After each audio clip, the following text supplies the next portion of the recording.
A good evening, ladies and gentlemen, and welcome to round 2 of the AROC Racing League's former Alfa Championship for 2025. It is great to be back on the microphone, folks, and what a venue to be back at as well.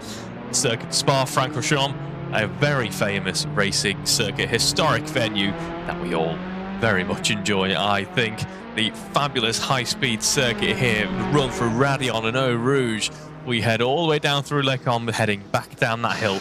You've worked your way all the way up at the start of the lap. It is a fantastic venue that has been the site of many fantastic racing events, really, in both endurance and in single-seater racing.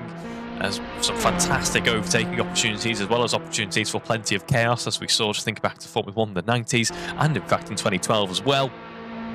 Yes, so should be a good evening's worth of racing on the cards tonight. We're in qualifying at the moment, under 10 minutes to go on the clock. Alan Matthews currently leads this session with a 2-minute 22.587. He's been echoed and was in fact very close in terms of time until the previous attempt that we were on board for then with Andrew Whitehead. It's great to have Andrew back. Some unfortunate health issues saw Andrew stepping away from the sim for a little while, so he is back in and looks to be back up to full pace. We were wondering whether or not he would be, but he seems to be, it's almost as if he's not been gone for a day. So great to have you back, Andrew, and looking very competitive already. 2-minute 22.9 sees him currently second in this session. Will Inglis running in P3 at the moment, 223.7, and then we've got a bit of a gap down to our low midfield where we've got some fantastic action as well. 226 is for the likes of Jack Hodson, Guy Strawberry, Steve Knight, Paul Milner's in that mix as well.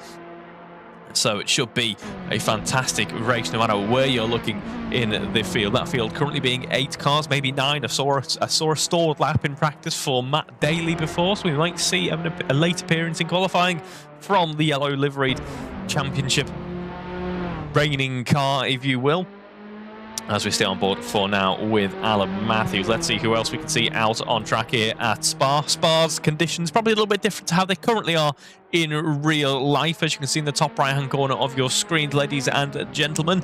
Track conditions 100% optimum for this venue today. 25 degrees ambient and then 35 degrees out on the tarmac, so lovely conditions.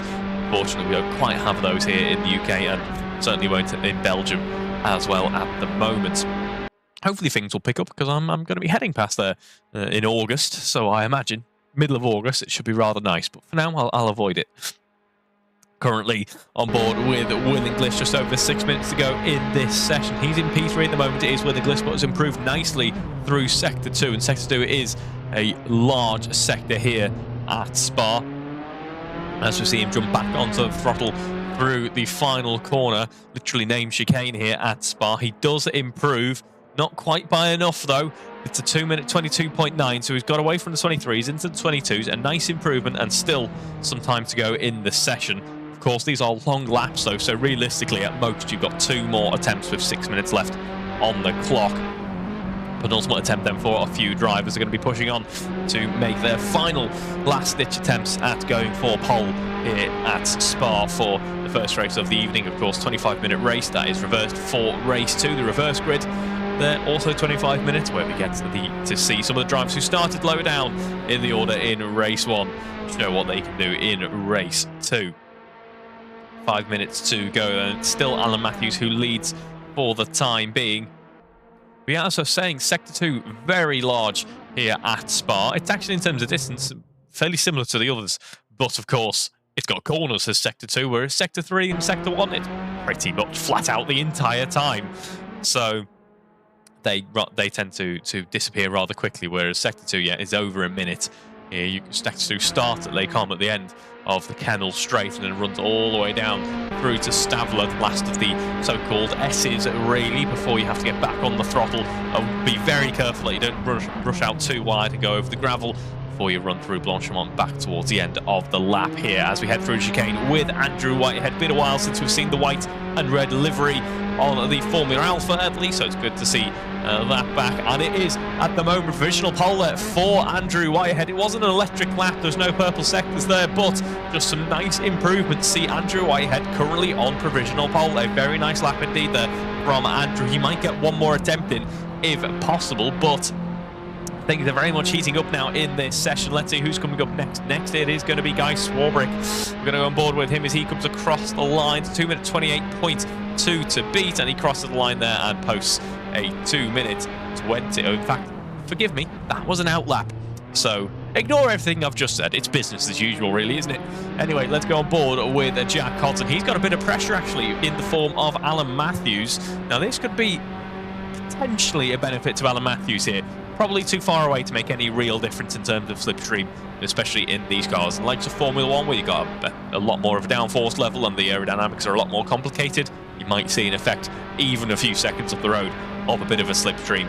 Here, though, a bit less sensitive, a bit lower power. You're not hitting those high speeds. I don't think the slipstream is going to be all that effective until you're right on the gearbox, right on the differential of the car in front. As we see then, Alan Matthews comes across the line. What can he do? Does he improve? No, he doesn't quite improve, because that was also an outlap, so ignore me for that one. I thought I saw a movement on the timing tower. I'm all over the place this evening, quite clearly. Let's see who's coming up next then. I can tell you for certain, Paul Millman will be coming towards the end of a lap that is, in fact, a fast lap. So we're going to go forward with Paul Millman now, as we see him run through Blanchimont up towards the chicane in just a moment. 2-minute 10 on this lap so far, as you can see in the bottom left-hand corner of your screen, ladies and gentlemen. Predicted 2-minute 24. What can he do for that final corner to try and improve things? He's found a 10th or 2. I don't think it's going to be enough as he comes across the line. The prediction can be wrong. Let's not forget, here is Matt Daly. He has got 10 seconds pretty much to get out of the pit lane and get setting a fast lap. So let's see if he can in fact do that. But it is not an improvement for Paul Millman this time round. It's a nice improvement though for Andrew Brammer, who goes up into P6 there, 2-minute 25.886. I should add, every competitor in the field this evening using the soft compound tyre here in qualifying. I don't believe we'll see any changes in the racing as well. So the softs, drivers are deciding, are going to be all that is needed for the running here at Spa. And that stands to reason, really. It's high energy, of course, because it's high speed. You've got the likes of Pouon and then Stavelo as well, and then maybe turn 16 after it, where you are going to be pushing the tyre quite hard. But other than that, really, I don't think it's all in all, out and out mullering of the tyres, where there's high energy braking zones just because of the speed. But other than that, the tyres are giving a nice opportunity to cool down the Kemmel Straight. Run through Blanchimont as well, it might pick up a bit of temperature because it's a high speed corner. But other than that, the tyres are giving a nice break, I think. So we should be okay on the tyre front. As we see, that was Andrew Whitehead crossing the line there. Also didn't improve that time out, but that was an outlap, so he's on his final fast lap attempt, as we do have Matt Daly out on the lap as well. He's just come towards the end of the first sector, so he will perhaps, by the skin of his teeth. Where is he? No, he's still heading through Les Combes at the moment. I don't think he's going to make it, really. He needs to be coming towards... well, he needs to be about 2 or 3 corners more into Sector 2, really, in order to try and make sure he comes home there. As we go on board with Jack Hodson, he crosses the line there, does improve a 2:24.0, sees him currently running in P5, so nice mid-pack position to be in there for Jack Hodson. We're going to go on board now with Alan Matthews. Alan Matthews, this is a pivotal lap, really. He's currently on a fast lap is Alan Matthews, but it was slow through that middle sector. It was really slow through that middle sector. So he's going to be starting what is now considered his final fast lap attempt as he gets back onto the start-finish straight here before we run into La Source. And as I say, yeah, one last push for Alan Matthews. A bit of scrubbing through the front through that first corner. That could cost him just that little bit of time, and that little bit of time, that little bit of momentum costs you all the way up through Radion and Eau Rouge, all the way up the Kemmel Straight as well. It is a pivotal corner to nail here at Spa. Up next, though, is going to be Andrew Brammer coming across the line. Can he improve on a 2:25.1? He comes across the line of, 2:25.1 was his best lap so far, so that sees him coming running in P6. It's the end of the lap for Paul Millman. It's the end of the session for Steve Knight, and it's the, I was about to say, end of the session for Reeve Taylor then. Speaking of myself in the third person, of course, it's the end of the session. Haven't even really started, and it's disaster, and it's certainly the end of the session there for Matt Daly, his one attempt in qualifying, and it's gone to a very premature end. Unfortunately for Matt Daly, that is all he can do in this session. He's going to be starting from the back. It's going to be a last to first challenge for Matt Daly in race 1, probably also potentially in race 2 as well. Let's see, as we have Andrew Whitehead crossing the line, cementing his provisional pole with a 2:22.514. So improving there at the very end of the lap was Andrew Whitehead. Up next, it is going to be Will Inglis, Alan Matthews, and Matt Daly, who has actually been able to carry on. So ignore me there. He's been able to go and set another fast lap, which is great news. Let's see what he can do. Up first, though, it will be Will Inglis. Will Inglis is currently running in P3, so a good position indeed. He's got a few tenths behind Alan Matthews, but is most importantly a few tenths clear of Paul Millen. He knows he doesn't need to focus on what's behind him now.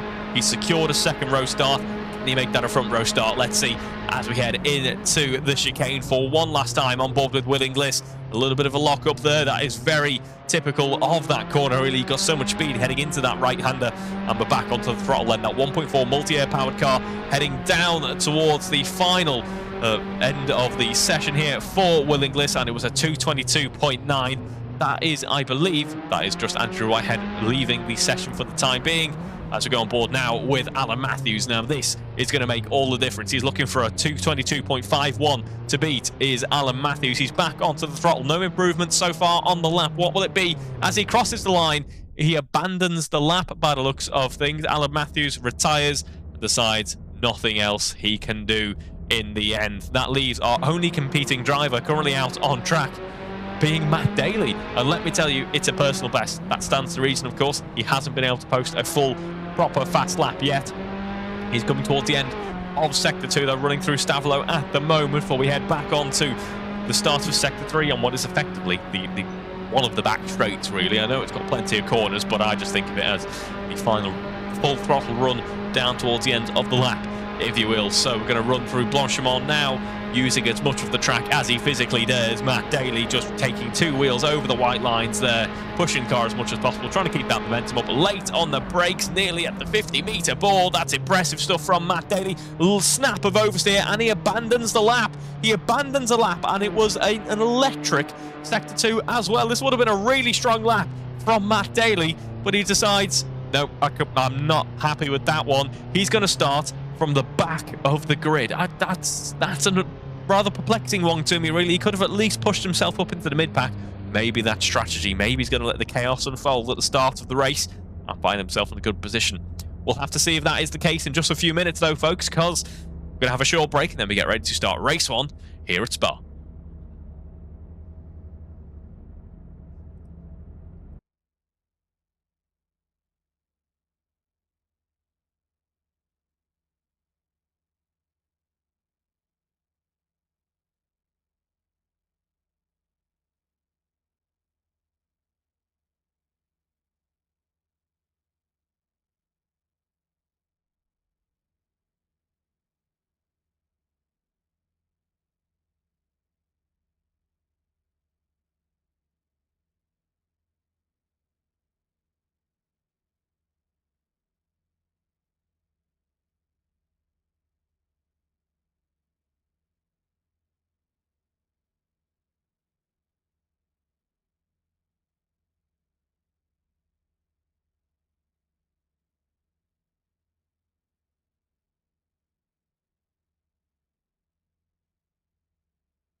Welcome back to the action, ladies and gentlemen. We're on the grid for a very overexposed start here at the Spa-Francorchamps circuit for race 1 here this evening. Just a reminder of the qualifying order: Andrew Whitehead, Alan Matthews, Will Inglis, Paul Millman, Jack Hodson, Andrew Brammer, Steve Knight, Guy Swarbrick and Matt Daly, rounding out our 9-car field for the racing this evening.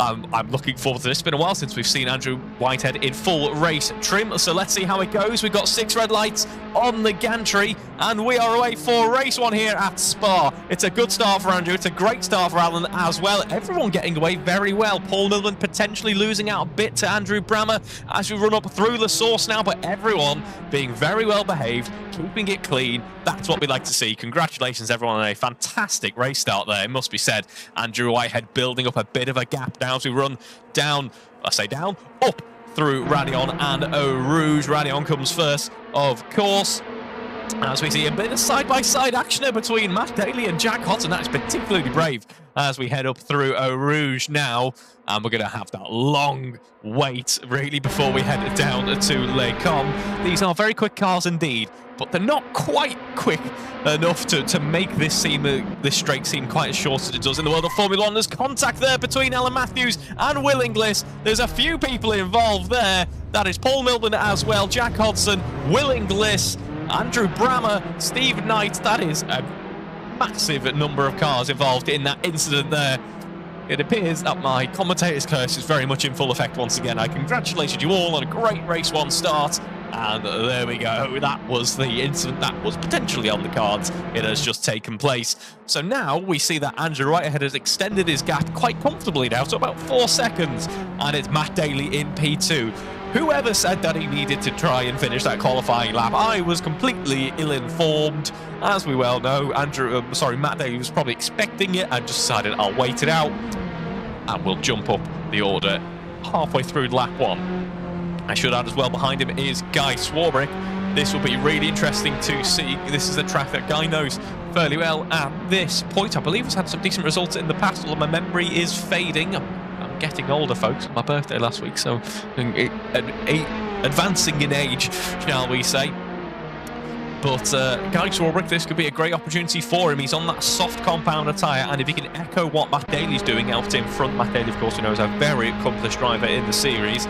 He could make some decent inroads, could Guy Swarbrick, in this race. Now, let's have a quick chat about tyre compound, actually, as we see Will Inglis battling it out with Andrew Brammer. Andrew Brammer going for the outside, though, going the long way around and keeping that nose in front just for the time being. Behind them, there's plenty of action as well. Paul Millman breaks up a fight going on between Alan Matthews and Jack Hodson as Alan Matthews tries to work his way up back to the front, of course, starting this race on the front row of the grid. We go back aboard with Will Inglis as he heads through the chicane to take P5 in the end. Also on the soft is Will Inglis.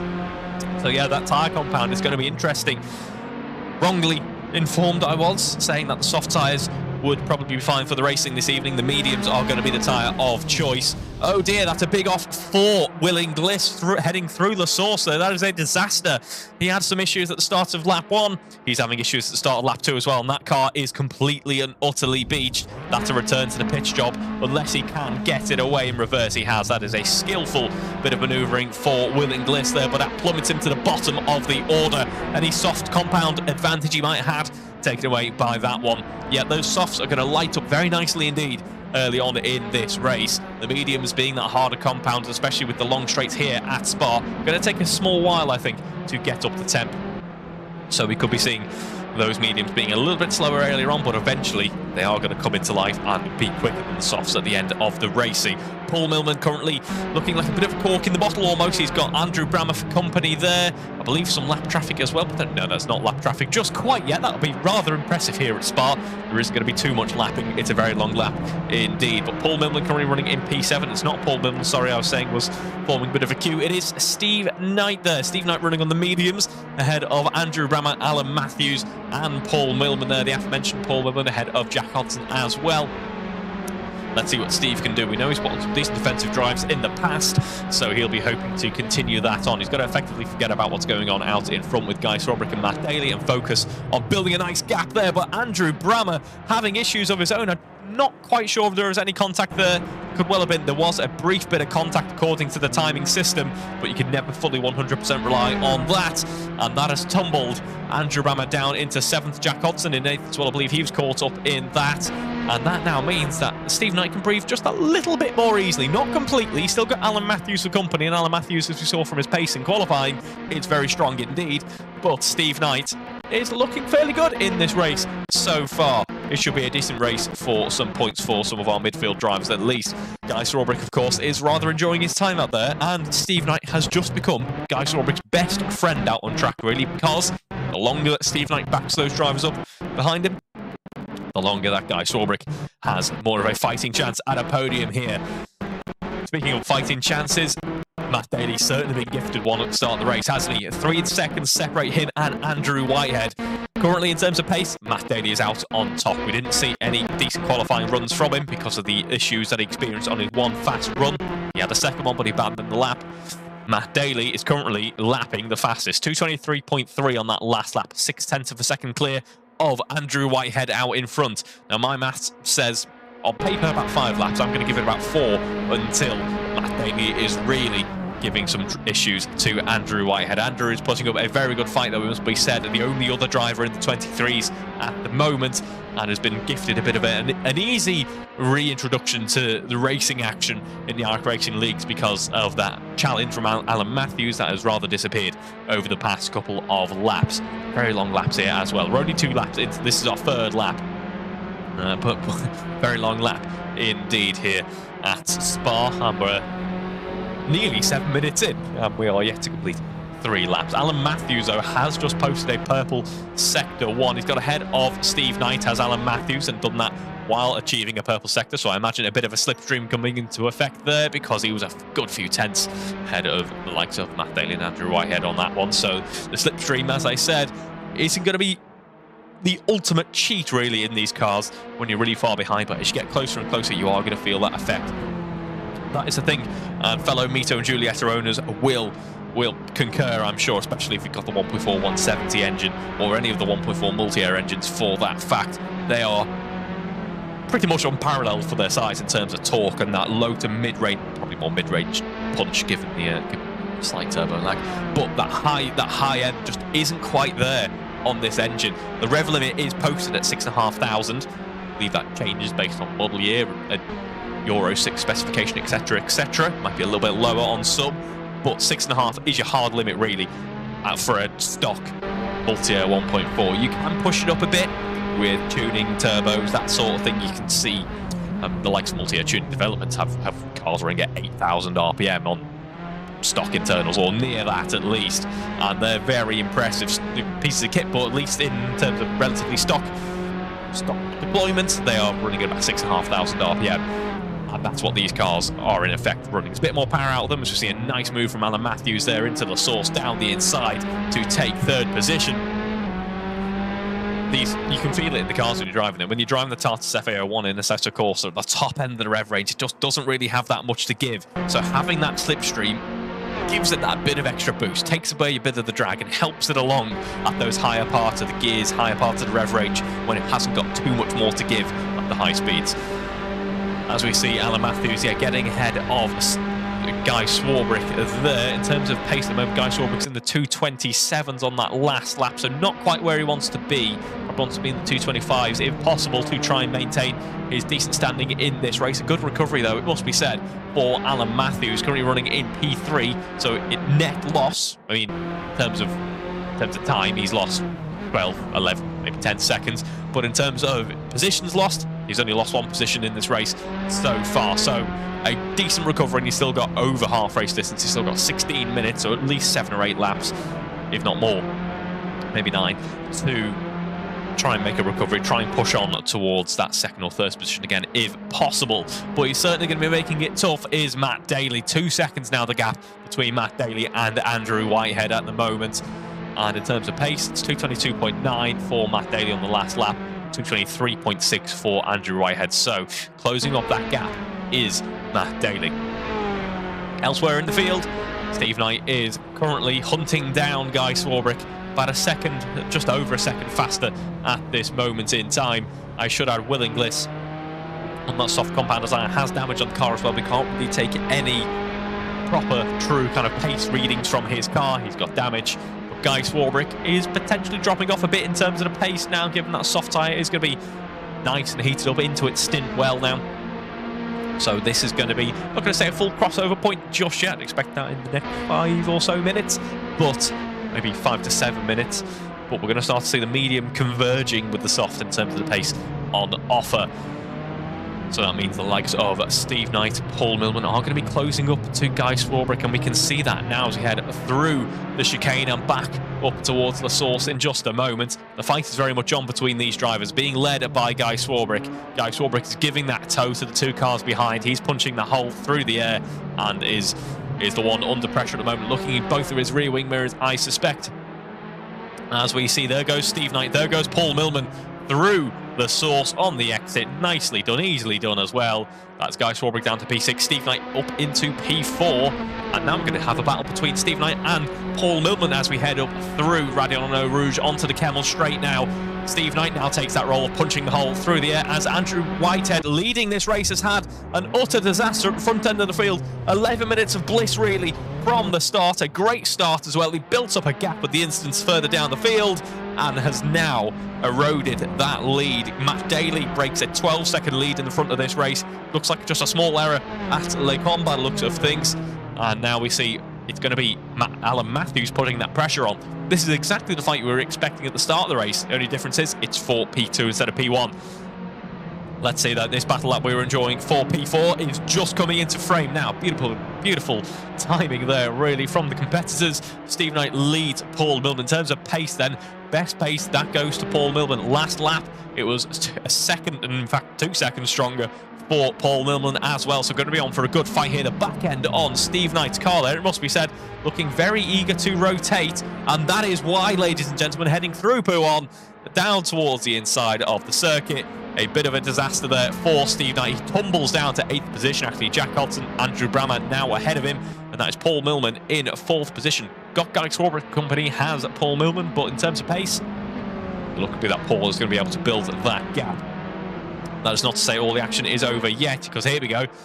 It is Andrew Whitehead and Alan Matthews that are in for a bit of a scrap now.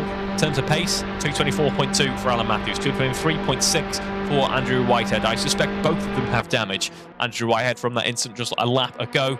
Alan Matthews from the early race shenanigans as well. So neither car is going to be completely in its full race trim, if you will, but still we're going to be on for some good racing nonetheless. If Alan Matthews has some more damage, he's got some slipstream to make up for it. Meanwhile, out in the front, Matt Daly is setting purple sectors after purple sector, 222.7 on that last lap, so a couple of tenths off qualifying pole pace as we have just hit the halfway mark. In terms of time, at least as well, a bit more to go until the half race distance, about another lap or so, but we are getting rather far into this race now, and it's certainly showing no signs of slowing down.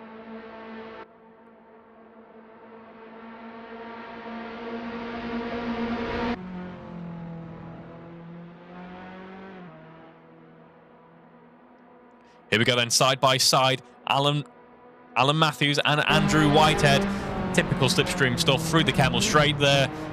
Bring into Les Combes. Alan Matthews able to take the position. The front end doesn't look entirely responsive in Andrew Whitehead's car. That could be indicative of a bit of wear on the front or maybe damage from that earlier incident. As we run then through towards turn 10, turn 11 coming up next, all downhill this part of the lap. Turn 11, the left-hander coming up now that we're heading through, is actually quite deceptive. It doesn't look all that complicated, but what it can really do is force you out wide towards the exit of the circuit, especially in the likes of a GT car, when you've got the downhill, the camber on the circuit, as well as track is covered in elevation changes, camber changes, and what that can do is force you to run out a little bit wide and potentially invalidate your lap, as well as I've been victim to many times. Not my fault, it's the circuits. Either way, Matt Daly leads this race from Alan Matthews and Andrew Whitehead.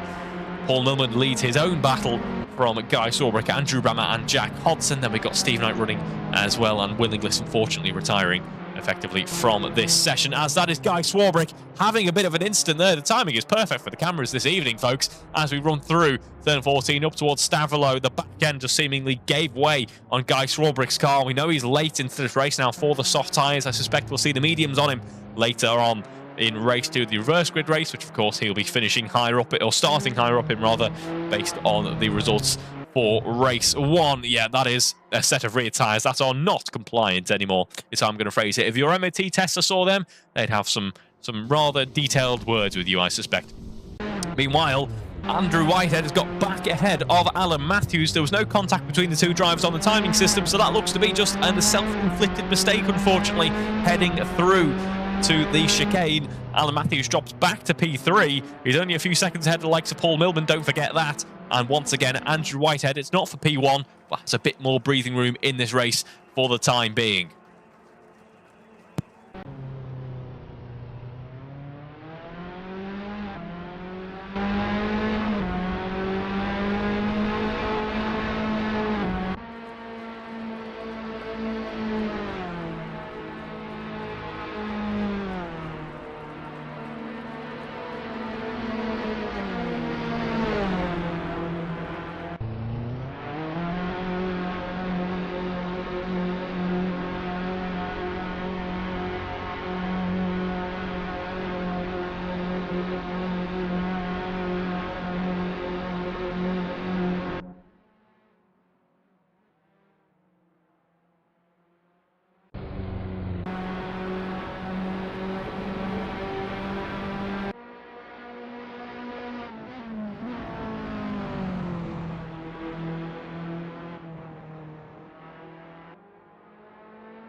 Just under 10 minutes to go in this race, and I make that about 4 or 5 laps remaining in this session, probably more like 4.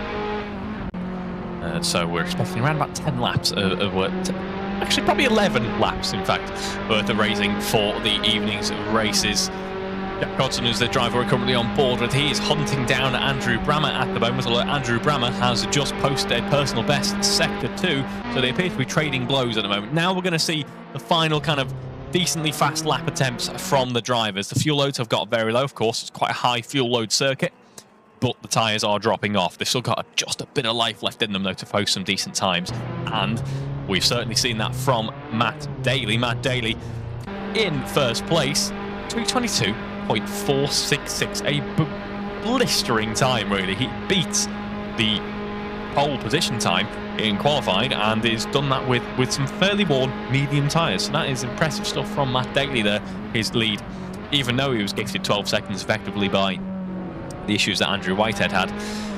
That now stands at about 20 seconds already, so that is a nice comfortable margin out front for Matt Daly. Elsewhere in the field, we've got the likes of Andrew Brammer heading up through Radion, now back through Eau Rouge and onto the Kemmel Straight. And we can see just in the distance is Paul Milman. Potentially a very slight slipstream effect for him. Probably a little bit more of one for Jack Hodson. And as I say, they are trading blows. This time it was Andrew Brammer in the 225s, Jack Hodson in the 226s. And we head through Latecom now. In terms of the championship, then, let's see how things are shaping up. Of course, we're only 1 round into the season, but we have 2 scored races per round, so it's a good reminder of how things are looking after the start of the racing. We've only had 7 competitors so far, so our most attended race to see so far this evening. So it's Matt Daly with 60 points to his name, currently leads the championship, with Jack Hodson in second with 36 points. Then we have Will Inglis 35, Andrew Brammer 24, Paul Milman 20, Alan Matthews 16, and Andrew Whitehead 5. So these will change up by a decent margin, actually, as we head into the reverse grid race. And then, of course, we have the points from that race to tot up as well. But this will be a really strong showing for the likes of Andrew Brammer, Paul Milman, Alan Matthews, who will jump up substantially in terms of their standings after race 1, because we've had some fortunate races for Will Inglis. And well, not going to say unfortunate for Andrew Brammer. It's just there are a couple of drives behind who are going to outscore him and jump ahead. But Andrew Brammer, as ever with Andrew Brammer, as we've seen over so many seasons in the past, just has that brilliant consistency throughout the season. You always rely on a P4 or P5. It's that sort of position where he's going to end up doing quite well. Jack Hodson's probably wishing that he scored a few more points from race 1. Anything could happen yet, though. Let's see. Of course, reverse grid race coming up next. That completely jumbles up the order, and anything can happen. Of course, we visited Spa last week in the touring car action. I wasn't there to oversee it, unfortunately, but just as a quick glance at how things shaped up from that racing, it was Matt Daly impressing once again, really, just as he has in the single-seaters. In the touring cars, Matt Daly took double race victory, actually, in the last week's racing for the AROC Racing Leagues at Spa on the touring cars. Then in second place, it was David Chelly in race 1, Andy Craker in second place in race 2. And third place for the races, it was Andy Craker in P3, and then and then David Chelly in race 2. So, familiar names on the podium, some drivers now with some experience of the circuit, just in completely different cars, and that is a trend we're going to continue throughout the calendar this year. So the next round of the racing action will be happening at Zandvoort. That'll be coming up next week in the touring cars. That'll be great to watch. And then the week after that, so in a fortnight's time, the single seaters will be heading out to Zandvoort and enjoying what the Dutch circuit has to offer. So I look forward to that one as well.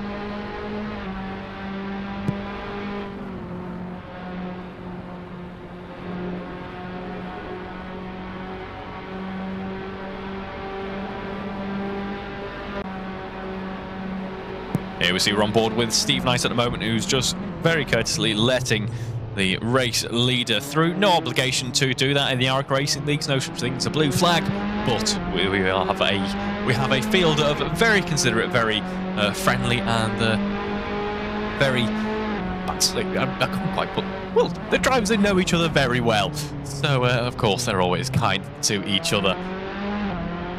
As we saw then, Steve Knight just letting Matt Daly through, as he's in a bit of no man's land at the moment, is Steve Knight.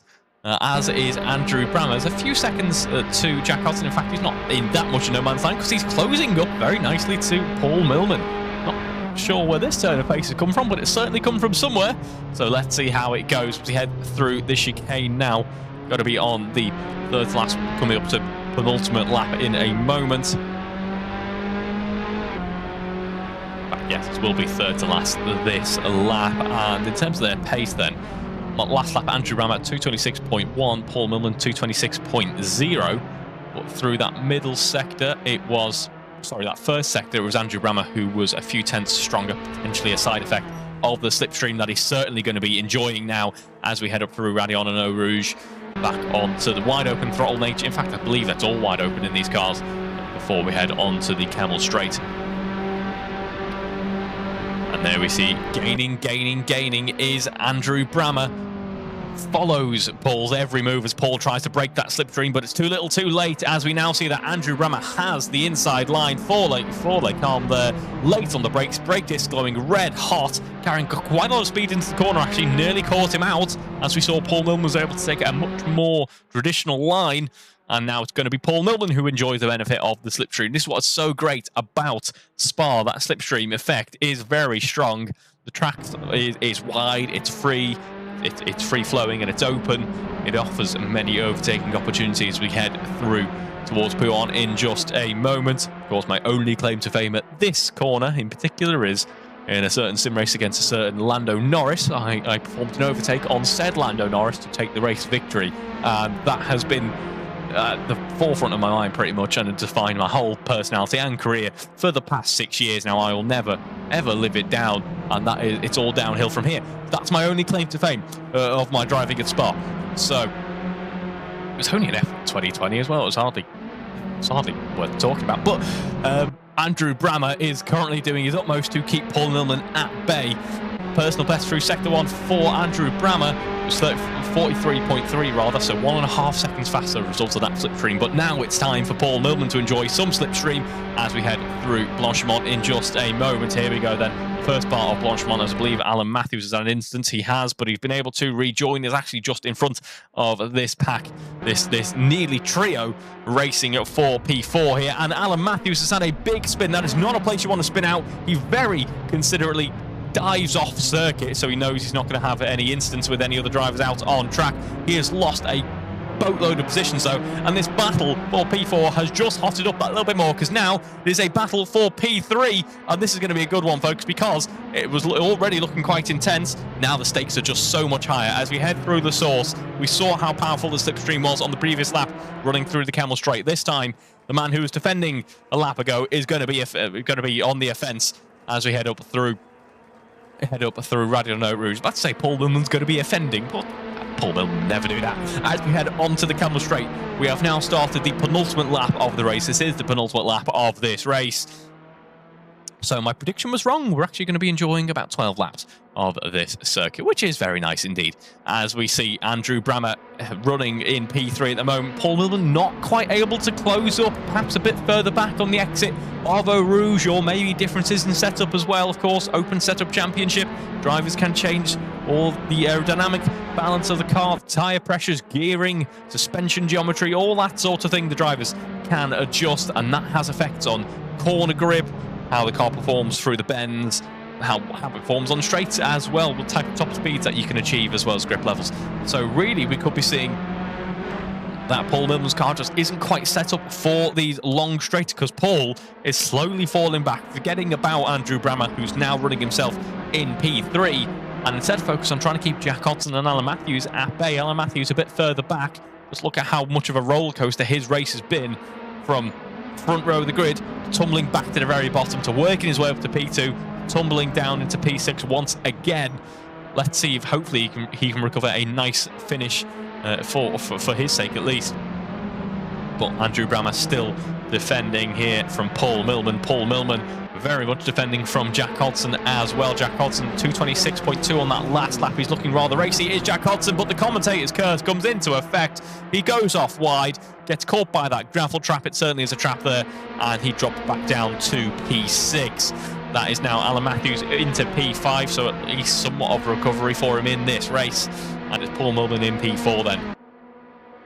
Well, Andrew Brammer can breathe just a little bit easier at this moment, because I was about to say he hasn't got too much in terms of pressure, but into the braking zone there. Paul Millman closed up nicely, or did he? No, he went off. That's what actually happened. I thought it was a lot of momentum, and he's off the circuit and down into P6. So the roller coaster ride continues really for Alan Matthews. He's now only a position down to where he was just over a lap ago. He finds himself in P4 after working his way up, and the attrition rate of the field has left something to be desired, really, hasn't it?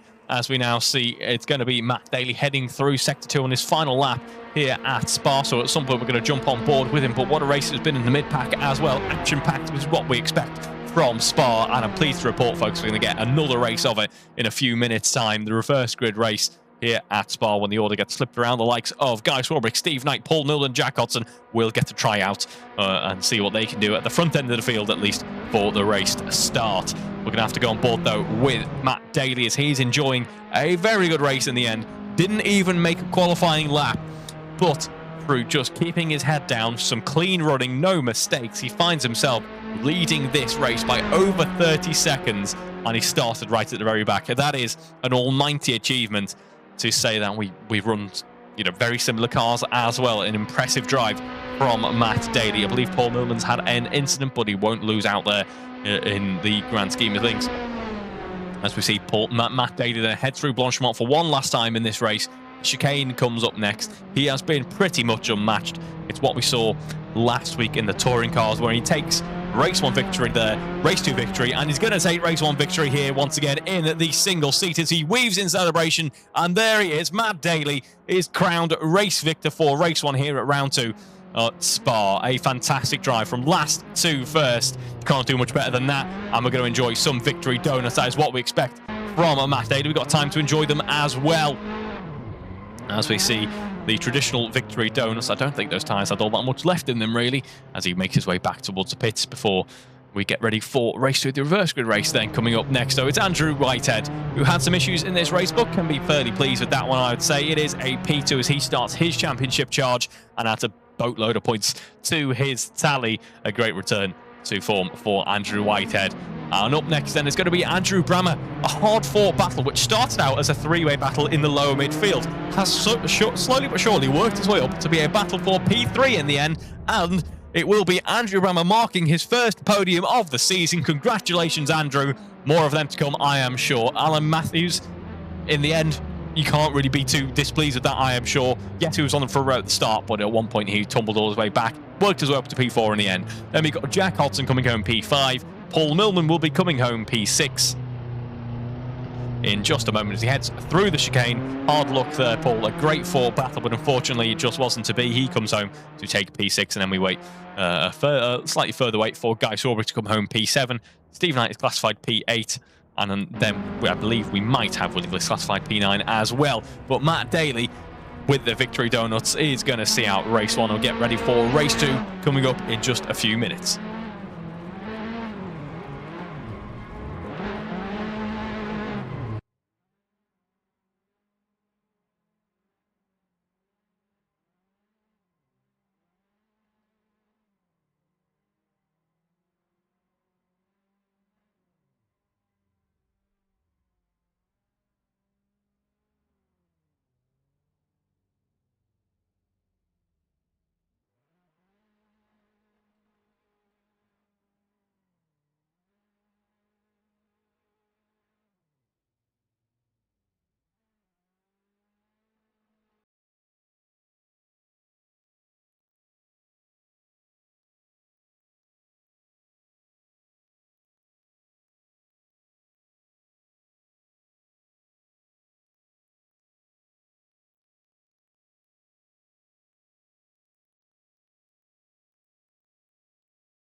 And welcome back to the action, ladies and gentlemen, on the grid for race 2, the reverse grid race. And it is Guy Strawbrick and Paul Millman on the front row, Jack Hodson, Alan Matthews on the second, Andrew Brammer and Andrew Whitehead, the Andrew row on the 3rd row. We've got Matt Daly and Steve Knight on row 4.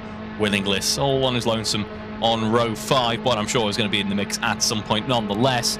The gantry begins to light, and we have 6 red lights on the gantry, and we are away for race 2. A slow start there for Andrew Brammer. A great start, though, for the likes of Matt Daly and Alan Matthews as well. We're pretty much 3 wide, make that 4 wide through La Source there in the background, and it's a slow run for Guy Swarbrick, but at least no incidents. He shouldn't have said that because of what happened last time round. Let's see, though, as it is Alan Matthews who leads from further back down the field. He now leads up into race 1. This is race 2, sorry. This is how we wanted race 1 to go as we head up through Radion and Eau Rouge back on to the Kemmel Straight. And Jack Hodson is very much putting the pressure on him as we run down towards Les Combes in just a moment. Elevation pretty flat here, slight decline potentially. Actually, no, probably still elevation rise heading into this corner. But it is Matt Daly who now leads. Theoretically, no, they ignore that timing glitch, as it is Alan Matthews who is ahead of Matt Daly, ahead of Jack Hodson. And we're all clean heading through Les Combes this time around, so good to see that we've learnt our lesson from race 1. Alan Matthews then hugging the right-hand side there, running through turn 10, just avoiding the apex episode slightly. I imagine the car's a bit too much fuel. Tyres aren't quite up to temp just yet, but he's just about staying within the white lines, I think, with some parts of his tyres at least. As we see, Will Inglis makes his way up into P4. Andrew Whitehead loses out a couple of positions as Paul Milman goes tumbling into Pouon there, really. I think he's got a bit of front wing damage as Paul Milman, bad looks of things. Meanwhile, Andrew Whitehead side by side with him as we see Alan Matthews just 1/10 of a second ahead of Jack Hodson. Now, Jack Hodson is really coming to life in this race. We didn't see, well, we saw plenty of him, but we didn't really see this from Jack Hodson in race 1. This is great stuff, Jack. Keep it up as we head up through Stavelot in just a second. There we go. Here is Stavelot, turn 16, before we run through the final sector of the lap.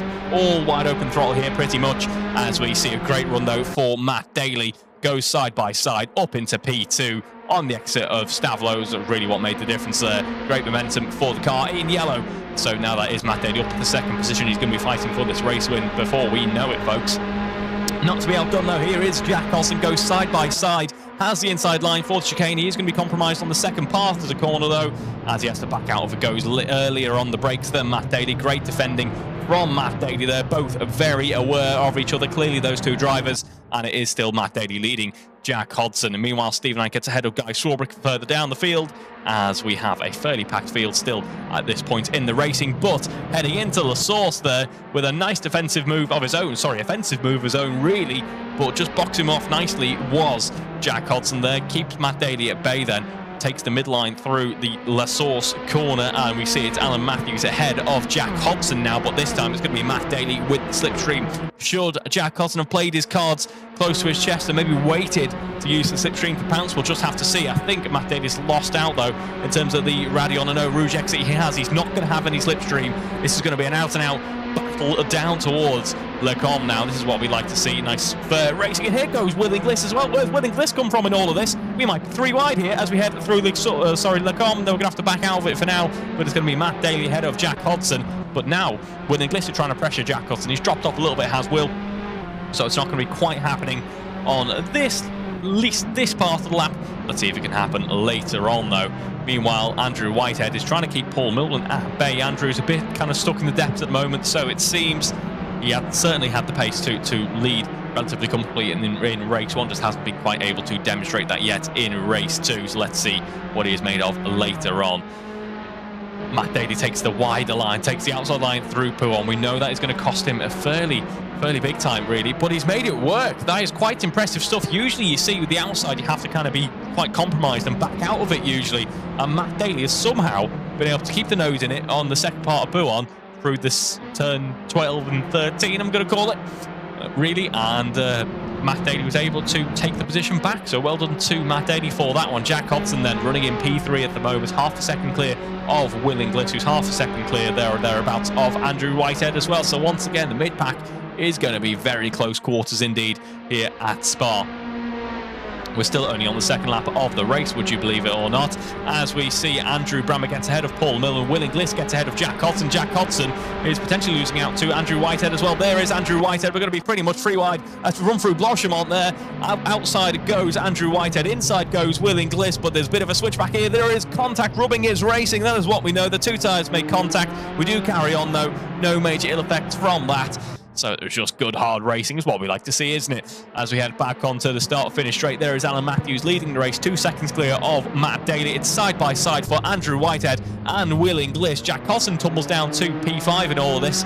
This is brilliant stuff from our drivers, really, as we see Jack Hodson up and R-ing in the rearview mirror there. Does he go for the slipstream? Does he try to keep the nose out in front? What does he do? Let's see, as they follow each other in quick succession up through Radion Ando Rouge, as do Andrew Brammer and Paul Millman, before we head on to the Camel Straight. Once again, the weaving all over the shop there to try and make sure that they break the slipstream, not giving that advantage to their competitors. And what that means is that nice train formation we have expands out, it blooms out on the Camel Straight to a 3-wide battle into Lake Com here. Here we go then. Andrew Whitehead on the inside. He concedes the corner though. It's going to be the driver in the middle there, the Goldilocks driver there, Will Inglis, who takes the position in the end, takes 2 positions. It's now Will Inglis up into P3. This battle for the podium is fantastic stuff. As we now see, it's going to be Jack Hodson trying his way around the outside there. That didn't quite work, but it was going to be Will Inglis who washes out wide. Cheeky ride over the curb there for Jack Hodson. Nothing he can do though as we head up to the left-hander coming up next. The runner down to Pouon. Here we go. We saw Matt Daly put an impressive move on to take P2 in this race.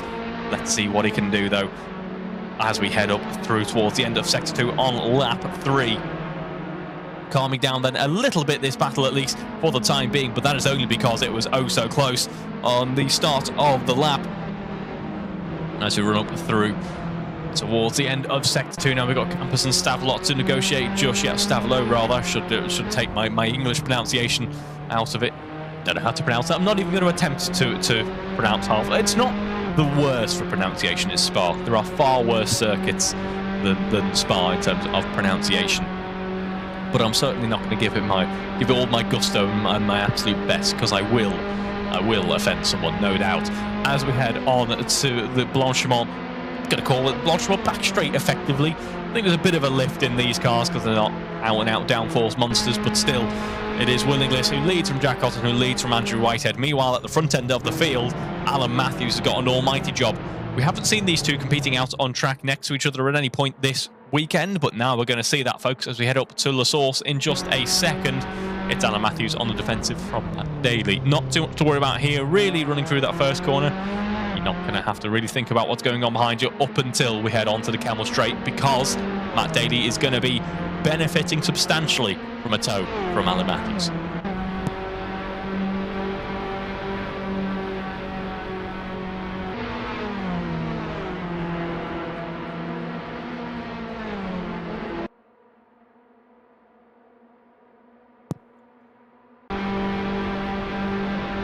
Here we go then, we're on the Camel Straight, and actually the benefit not quite as strong as I was expecting it to be. I think we're seeing more of that benefit from the upper mid-pack here, where we see Andrew Whitehead has got ahead of Jack Hodson back into P4 for Andrew Whitehead as we head through the corner. The back end just stepping out. You see how much energy he's chucking that car into the corner with there, and the back end just wasn't quite being compliant enough. It couldn't offer the mechanical grip there, really.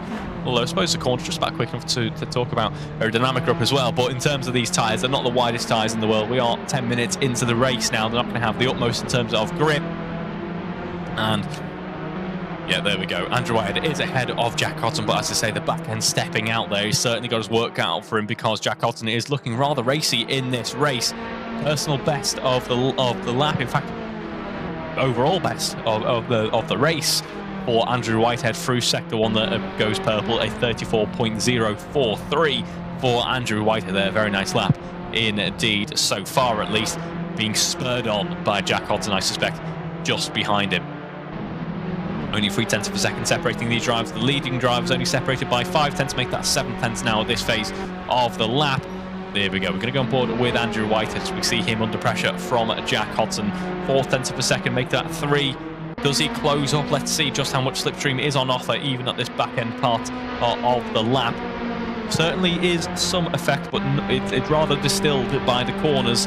and I suspect they are running either fairly similar setups or maybe Andrew's opening a setup that is a bit more fine-tuned to straight line speed, though. As we see, we go side by side. Andrew's going to have to go so deep on the brakes there to try and defend the corner.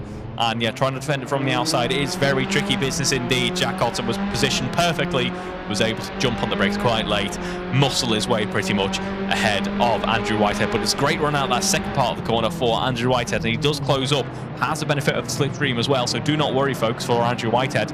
I think he's going to be in with a real chance here as we head up through the first couple of corners of the lap and joins back onto the Kemmel Straight. He's going to have a nice, healthy dose of slipstream there, as is Matt Daly at the moment on the Kemmel Straight, side by side, and the overtake is sealed before we get to the Les Combes. And now we see Matt Daly weaving down the Kemmel Straight to try and break that slipstream. Is that to his detriment, though? As we see, there is Alan Matthews, goes side by side with Matt Daly and back into Les Combes, takes a position back. He goes too deep into the corner, though. Matt Daly says, thank you very much, I'm going to take the position back.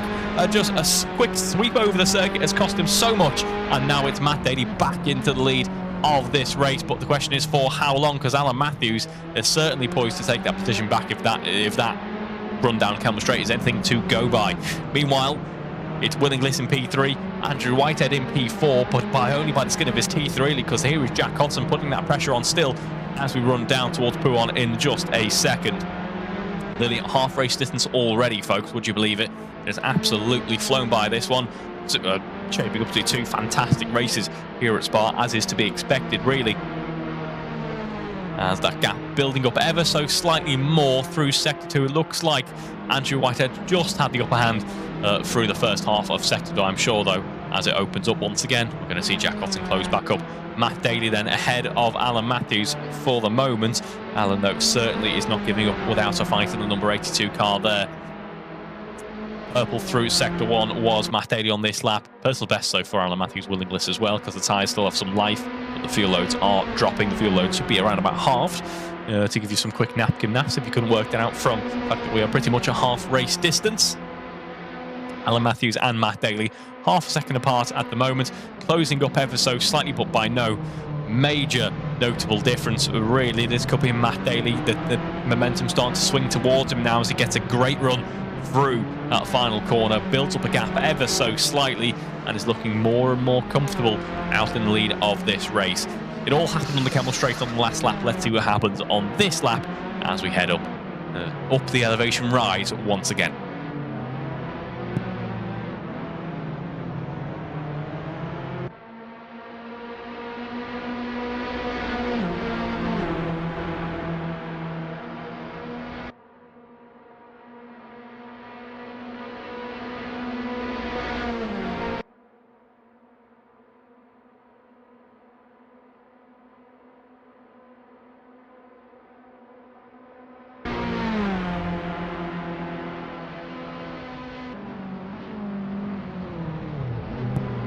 And there we see Matt Daly and Alan Matthews separating out a little bit more now.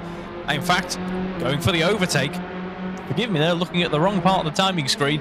Half a second now, Alan Matthews, that run into Les Combes worked out very nicely for him indeed.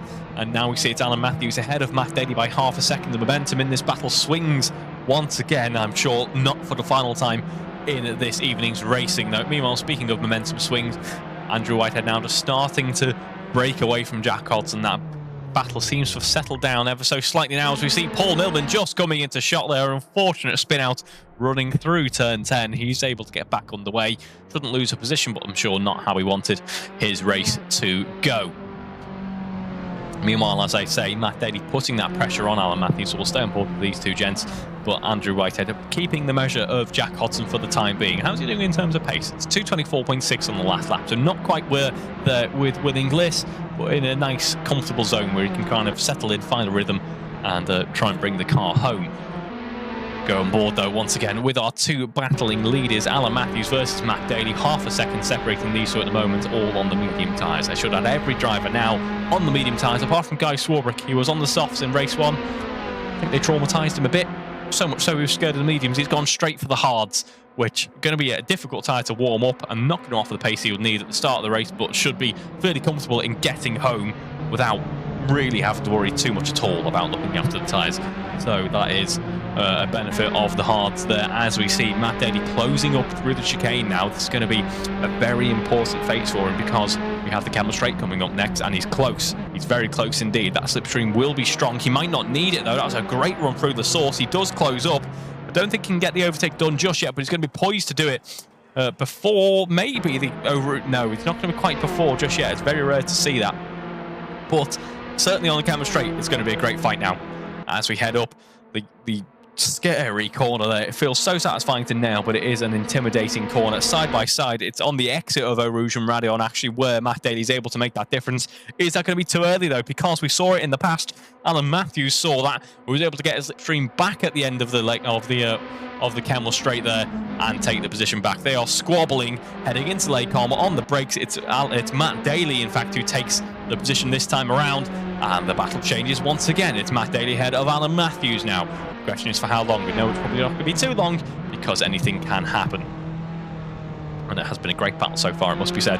Track conditions remaining the same as they have throughout the entire weekend. 25 degrees ambient, 35 degrees on the tarmac itself, so that is a nice comfortable zone where they offer some decent adhesion for the tyres. The rubber is nice and sticky at that temperature, but it's not too sticky, so it's not going to overheat. And it's a good zone to be looking after the tyres. Track conditions 100% optimum then. It's a very, very slight breeze, but nothing that is actually going to be noticeable to the drivers, really.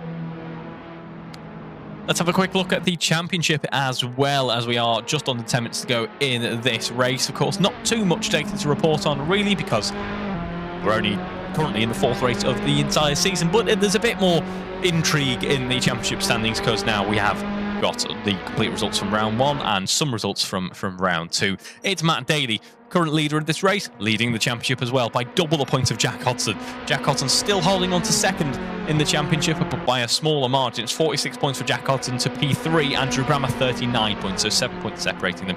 2 points then separate Andrew Brammer and Will Inglis. So Will Inglis will be looking to jump ahead of Andrew Brammer as things stand at the moment and take P3 in the championship.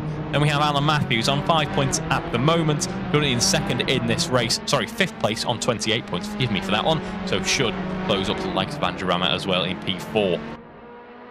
Then we have Paul Milman in P6, 28 points to his name at the moment, so a couple more points will go his way as things stand. Then in P7 we have Andrew Whitehead on 23 points, a big boost after race 1 as it stands at the moment. Currently running in P4, still a decent number of points to be gaining as well, closing up to the likes of Alan Matthews, Andrew Brammer, Will Inglis. So we're going to have a fantastic mid-pack battle, I suspect, in the championship standings of this season. Don't miss out Guy Swarbrick and Steve Knight as well, as they enjoy their battling in the championship. Guy Swarbrick currently on 6 points, Steve Knight currently on 4. As it stands, it will be Guy Swarbrick who extends his lead, but anything can happen yet, and that will be another battle in the championship to watch as well. Speaking of battles to watch, we were very much enjoying that battle between Matt Daly and Alan Matthews. Currently the gap stands at about 1 second, so it's cooling down, but certainly by no means isn't over yet, as we are going to go on board with Jack Hodson, who is just mere tenths ahead of Andrew Brammer. We saw some great battling involving these two drivers, in fact, in race 1, especially towards the end of race 1, where towards the end of race 2, and we're going to see some more fantastic battling involving these two drivers. So it is a fairly good recipe at this point, I think, in the AROC Racing Leagues. We know what to expect, and it is fantastic action. Let's see as we head through Pouhon. Now 1 second separates these two drivers, so a great run through turn 10, turn 11 there for Jack Hodson. He builds up a bit of a gap to Andrew Brammer. Let's see though what he can do in terms of clawing it back. Can Andrew, with the straight lines coming up in a bit, close up that margin and continue on the fight? He will benefit from the slipstream, so let's see what he can do.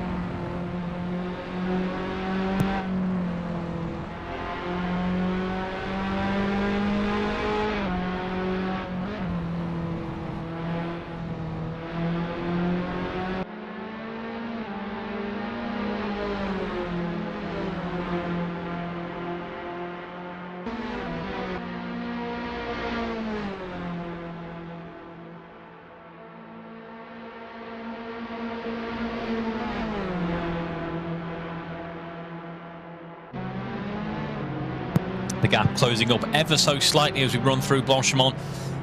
And there these two drivers are heading up towards the chicane. Now, Matt Daly should add still setting purple sectors. He hasn't quite matched what he was able to achieve in race 1, but still setting in some decent laps. Jack Hodson then being hunted down by Andrew Brammer as we head towards the final 5 minutes of this race. 4 or 3 more laps to go in this race. And Jack Hodson and Andrew Brammer separated by 9/10 of a second at the moment. The long straight is coming up next though, so we'd expect that gap to close back up as we're going to head through Eau Rouge and Raidillon in just a moment onto the Kemmel Straight. And here is Jack Hodson. Now puts on his best defensive moves really to try and keep Andrew Brammer at bay, but it was a great run through the Raidillon Eau Rouge complex there. Now the gap is only 3/10 of a second. Will Inglis, meanwhile, has got ahead of Alan Matthews. Alan Matthews, I believe, has had an incident there or some type of issue because he's just tumbled down all of a sudden. Andrew Whitehead now into P3. Meanwhile, plenty of battling still continuing on. Here is Andrew Brammer, who's got ahead of Jack Hodson at Le Combe in all of this. Set up that move nicely down the Kemmel Straight, and now we see the blue and green, earth green liveried car, one of my favourite liveries, as I've mentioned many a times in the AROC Racing League fleet.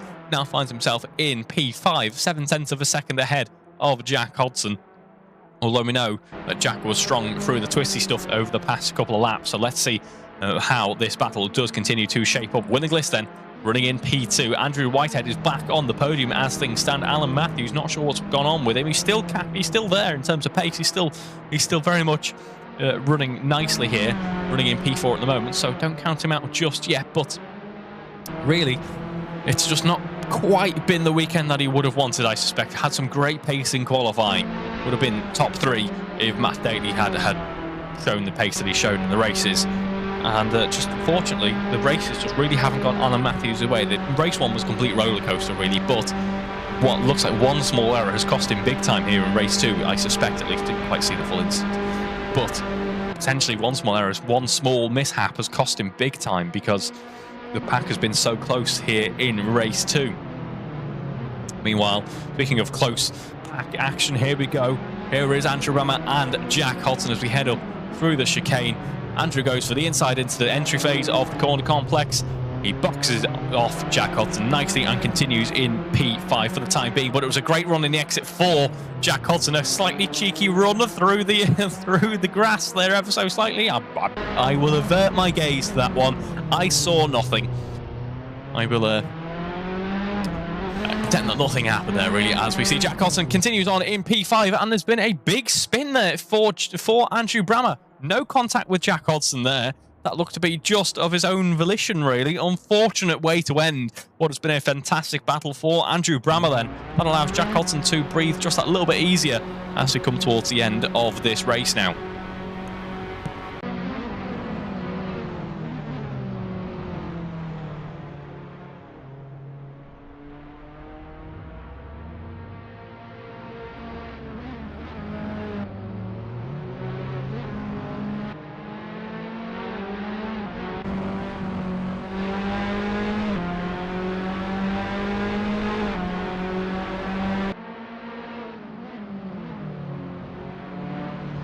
And here we see Jack Hodson actually getting ahead of Andrew Whitehead now. Going to be side by side as we run down through turn 11. Late on the brakes, he stamps on at the very last moment, does Jack Hodson, doesn't he? And he runs down towards Pouon coming up next, but it's a great run out of the corner actually for Andrew Whitehead. Has more momentum. He's going to go for the long way around as Matt Daly successfully performed earlier on.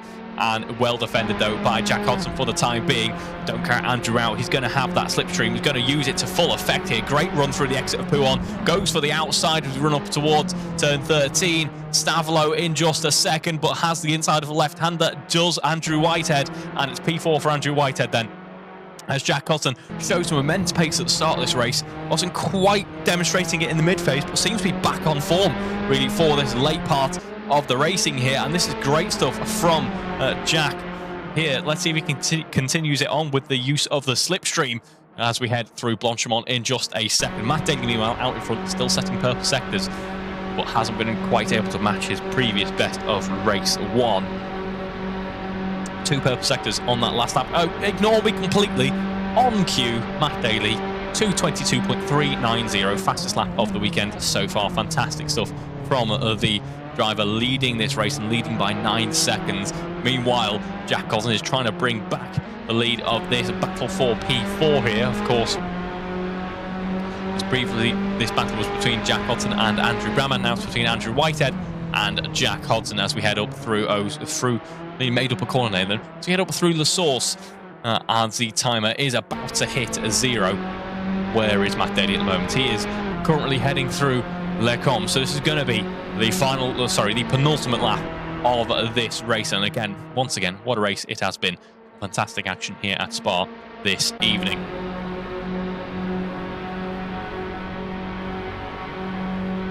Jack Hodson then backing off from the rear wing of Andrew Whitehead ever so slightly. Maybe not completely relenting just yet, but things looking a little bit more comfortable for Andrew Whitehead at the moment. This will be a great start to see. We don't do drop rounds, but if we did, it would be as if nothing really had happened.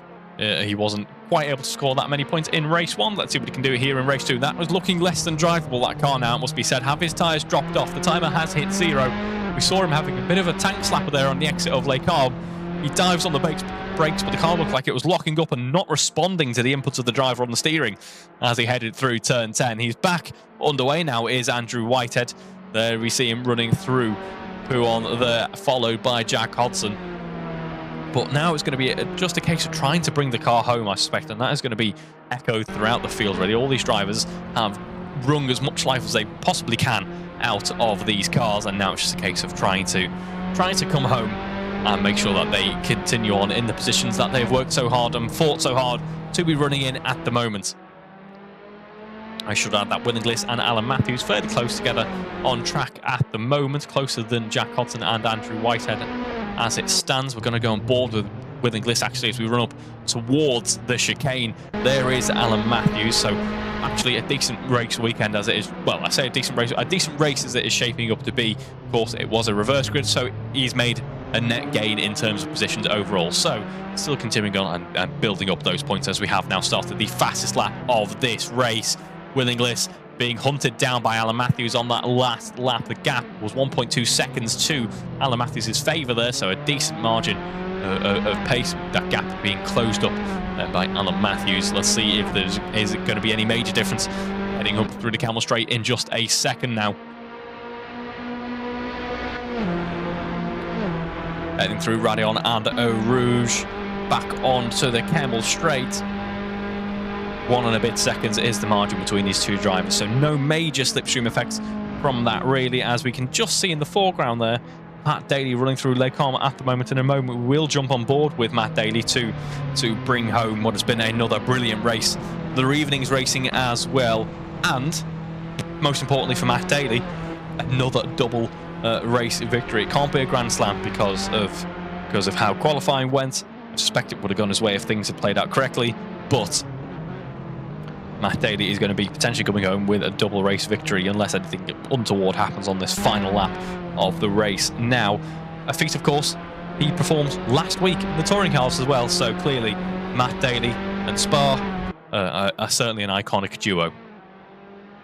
As we head through Pouhon now, it is Will Inglis ahead of Alan Matthews here, ahead of Andrew Whitehead, who has built up a nice gap to Jack Hodson as well.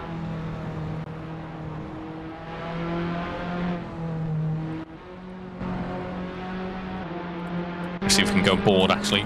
Let's try and go for an external camera. I think the camera system's slightly beginning to give up. It's done some great shots so far this evening, but it's slightly beginning to give up. So we'll ignore that for now and go on board with Matt Daly as he heads through the final part of the lap for one last time this evening. An evening which he has controlled, really. It didn't look to shape up that way. Start of the evening, qualifying wasn't looking amazing. Race 1, again, at the very start, didn't look like it was going to be plain sailing for about half a lap. Then he found himself running in P2 all of a sudden, and it's been plain sailing ever since, really. It's been a great drive for Matt Daly. He adds to his tally of victories at Spa with a race 2 victory here this evening for round 2 of the Formula Alpha Championship. Fantastic way to end the evening for Matt Daly. Will Inglis will come home in P2 in the end, just ahead of Alan Matthews, and it was only just 3/10 in the end separated those two drivers, so a fantastic battle to round off the evening for Willie Lisson and Alan Matthews. I'm sure Alan will be glad and pleased that he's ending the evening on a high note, because it has been a bit of a roller coaster. Then we have Andrew Whitehead in P4 in the end, so a decent finish in the end there as well. Jack Hodson P5 after some great battling. Andrew Bramble becoming P6 as well. Paul Millman P7 and Guy Strawberry P8. Steve Knight classified P9. Yet to see any victory. We'll see some victory donuts from Alan Matthews, as we have some Demolition Derby on the start-finish straight, so it really is like some Formula 1 races of old. But we're yet to see any from Matt Daly. There we go. What we want to see, and that's why we didn't see them. What a place to do it.